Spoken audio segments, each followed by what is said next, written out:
Hello, my name is Swati, and last year I completed my post graduation in English literature.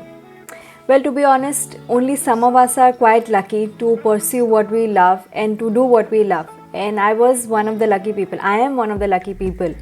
All my life, I have done things which I felt like doing, which were close to my heart, which brought me joy.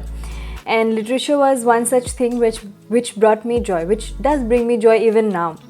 And while pursuing my higher studies, I realized that I had slowly started to compare myself to my other classmates. Of course, they were better than me, they were smarter than me. But at the same time, I felt that I wasn't good enough, that I did not belong in the classroom. And that actually really harmed my self-esteem and self-confidence. I was not depressed, but I was actually anxious, feeling that I was never good enough for my classes, for anything. And that's when I fumbled upon an article on imposter syndrome. So what exactly is imposter syndrome?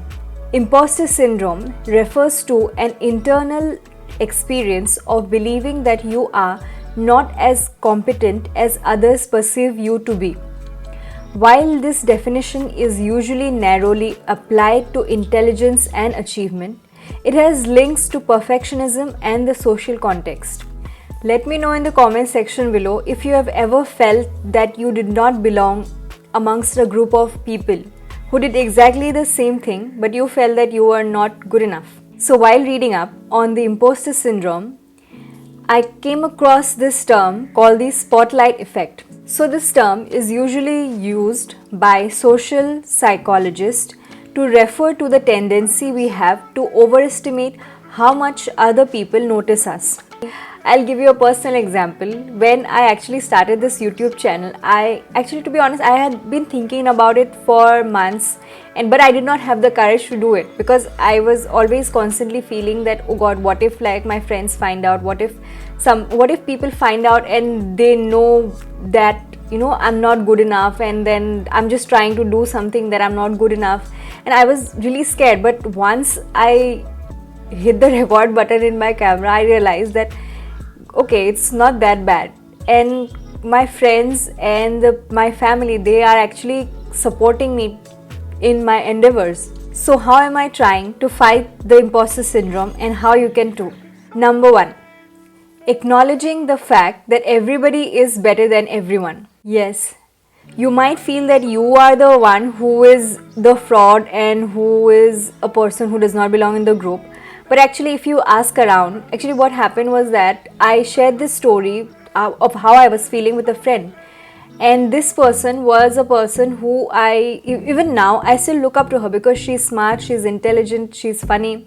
And I told this to her. And she said that she felt exactly the same. And I realized that it is not only me. And slowly and gradually, when I talked to my other friends, I realized that even they felt the same. So at the end, you should know that it's not only you who's feeling these things.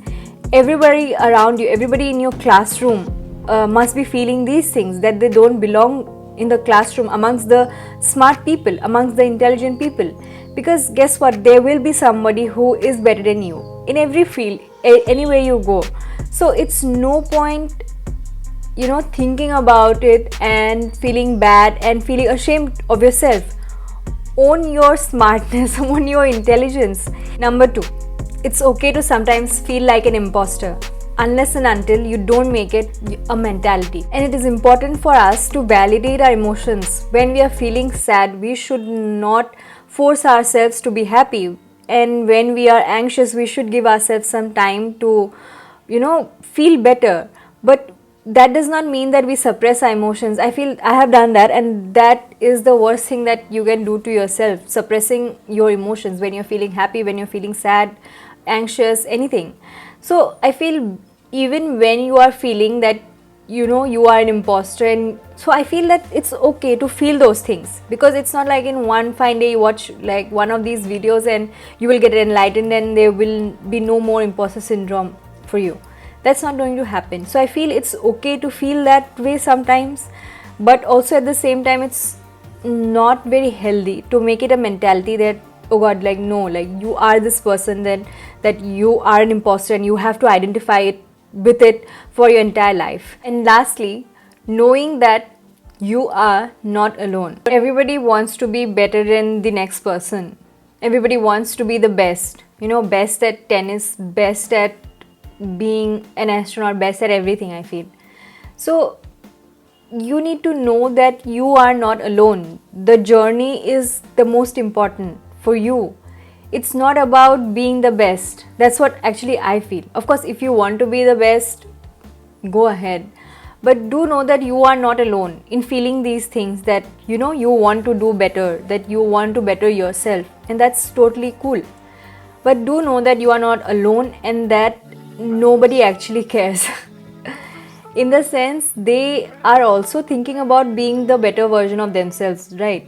Even though overnight successes are not successes achieved overnight, they are a result of endless sleepless nights.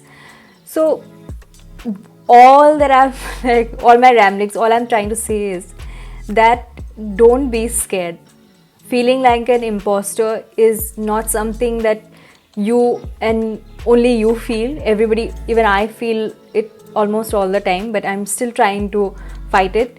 And I hope that you can take something from this video, and I hope that you don't give up on your dreams just because you think that you're not good enough, that you feel that what others might think, what others will say about it, if your friends or your family will make fun of you. I just hope that you pursue your dreams and just follow your path. And so yeah, thanks for watching till the end. Hope to see you next week.